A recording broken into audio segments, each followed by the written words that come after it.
ঘুষ ছাড়া সেবা মেলে না ময়মনসিংহের আকুয়া ইউনিয়ন ভূমি অফিসে। বেপরোয়া ঘুষখোর খ্যাত অফিস সহায়ক হাসিমের ঘুষ গ্রহণের দৃশ্য ধরা পড়ল গোপন ক্যামেরায়। বিস্তারিত দেখুন ময়মনসিংহ ব্যুরো থেকে রাজিয়া সুলতানা ও সবুজ মাহমুদের পাঠানো ভিডিও ও প্রতিবেদনে।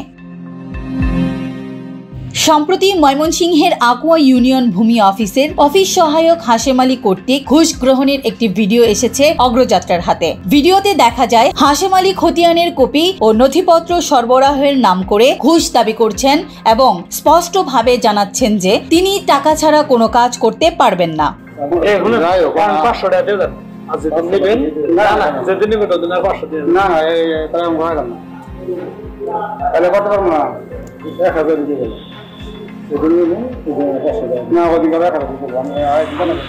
জানা গেছে হাশেম আলীর ঘুষ গ্রহণের বিষয়ে স্থানীয় প্রশাসনও অবগত।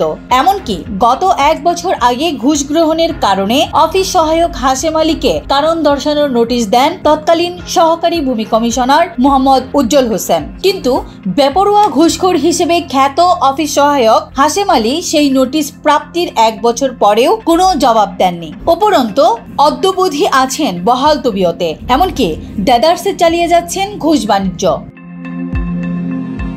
এছাড়াও তার বিরুদ্ধে জনগণকে হয়রানির অসংখ্য অভিযোগ রয়েছে। স্থানীয় জনগণের অভিযোগ, হাশেম আলী ঘুষ ছাড়া কোনো সরকারি সেবা প্রদান করেন না। ওদিকে দীর্ঘ 1 বছর সময় অতিক্রম হয়ে গেলেও প্রশাসনের তরফ থেকে হাশেম আলীর বিরুদ্ধে সঠিক কোনো ব্যবস্থা গ্রহণ করা হয়নি। ফলে সাধারণ মানুষের মধ্যে অসন্তোষ বেড়েছে। রফিকুল ইসলাম নামে স্থানীয় এক বাসিন্দা বলেন, 1 বছর ধরে আমরা এই সমস্যা সহ্য করে আসছি। আমাদের নথিপত্রের কাজ করতে হলে বারবার ঘুষ দিতে হয়। প্রশাসন কোনো ব্যবস্থা নিচ্ছে না, তাই হাশেম আলী তার কার্যক্রম চালিয়ে যাচ্ছে। অপর এক বাসিন্দা জানান, আমরা বারবার অভিযোগ করেছি কিন্তু কোনো ফল হয়নি। হাশেম আলী তার অবস্থান কাজে লাগিয়ে আমাদেরকে ঠকাচ্ছে। এ বিষয়ে হাশেম আলীর সাথে মুঠোফোনে যোগাযোগ করা হলে হাশেম আলী এর সঠিক কোনো জবাব দিতে পারেননি। এ বিষয়ে স্থানীয় প্রশাসনের একজন কর্মকর্তা জানান, আমরা বিষয়টি অবগত, তবে তদন্ত কার্যক্রম চলছে। জনগণের স্বার্থে যত তাড়াতাড়ি সম্ভব ব্যবস্থা গ্রহণ করা হবে।